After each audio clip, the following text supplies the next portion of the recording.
Survivors, it's me, Purpose Amber. Y'all, I want to talk about this geomagnetic storm that apparently has hit.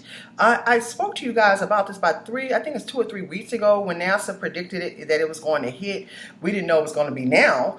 So let's read this latest article. This article is only a couple of hours ago. So this is the last upset. SpaceX satellites fallen out of orbit after solar storm. SpaceX's newest fleet of satellites is tumbling out of orbit after being struck by a solar storm. It says Cape Canaveral, Florida, SpaceX's newest fleet of satellites is tumbling out of orbit after being struck by a solar storm. Up to 40 of the 49 small satellites launched last week have either reached and burned up.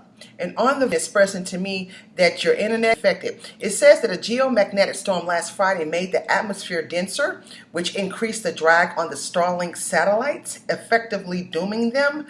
Ground controllers tried to save the compact, flat panel satellites by putting them into a type of hibernation and flying them in a way to minimize the drag. But the atmospheric pull was too great, and the satellites failed to awaken and climb to a higher, more stable orbit, according to company. SpaceX still has close to 2,000 Starlink satellites orbiting Earth and providing internet service to remote corners of the world. They circle the globe more than 340 miles up, 550 kilometers, that's what it is.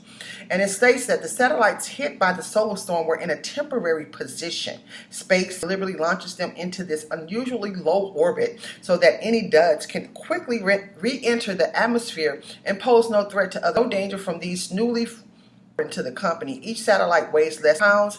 That's 260 kilos.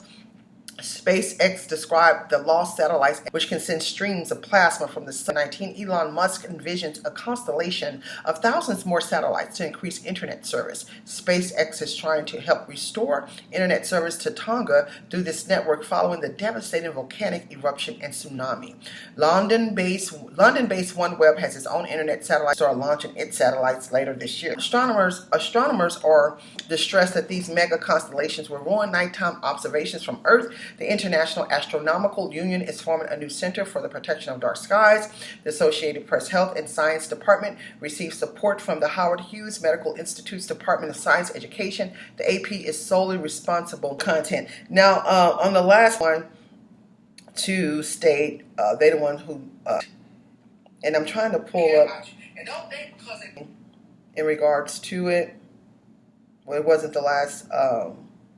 It wasn't the last post. You guys just take precautions. We already know the drill as preppers, as far as having alternative sources of energy, to be able to restore your devices, to make sure that you have water and things and ways to purify your water, because we know when the grid is affected, everything goes down. And make sure you have food. All these things, we already know the drill, y'all. So it's no need of us panicking. I told y'all, I don't be worried. Anything that's going to happen, it's just going to happen. But if I can be as prepared as I possibly can be for it, then that will just give me some insurance and knowing that I'll be okay, and I don't have to worry about not having food. I don't have to worry about not having some of the things that I do need in order to survive as being a human being. You guys watch this world. You watch the weather, and please follow my brother Weatherman Plus for great, accurate weather updates. Smell your water. Purify your water before you use it. Y'all just be careful out here. Don't be surprised if your internet is affected as well as the grid. Keep surviving. SanHarrow.com.